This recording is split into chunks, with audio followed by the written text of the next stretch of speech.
السلام عليكم ورحمة الله وبركاته. متابعي قناة ميديا سبورت، أهلا بكم. شاهد ماذا فعلت جماهير مارسيليا الفرنسي خلال مباراة مارسيليا وأوكسير. تهتف للجزائر وترفع العلم الجزائري في المدرجات وتهاجم الكاف بسبب المنتخب الجزائري. شاهد ماذا حدث. في البداية عطروا فمكم بذكر الله، ولا تنسوا الصلاة والسلام على سيدنا محمد. ولو أنت محب للمنتخب الجزائري ما تنساش لايك للفيديو والاشتراك بالقناة وتفعيل الجرس ليصلك كل فيديوهاتنا.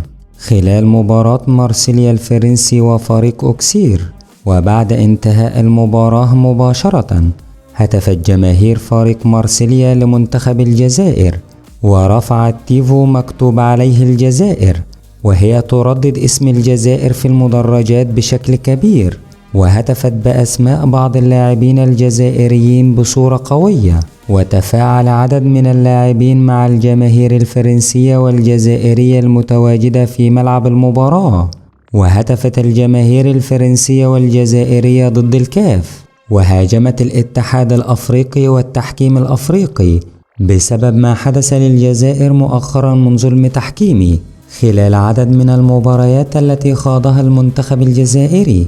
ورفعت الجماهير بعض اللافتات مكتوب عليها بأن العودة ستكون قوية للمنتخب الجزائري من خلال بطولة أفريقيا القادمة والتي ستقام بالمغرب.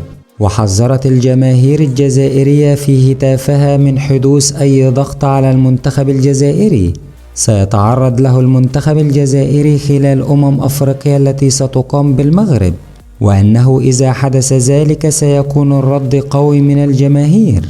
في النهاية أعطونا رأيكم فيما قامت به الجماهير الفرنسية والجزائرية بمباراة مارسيليا. ولو أنت محب لمنتخب الجزائر ما تنساش لايك للفيديو والاشتراك بالقناة وتفعيل الجرس ليصلك كل فيديوهاتنا.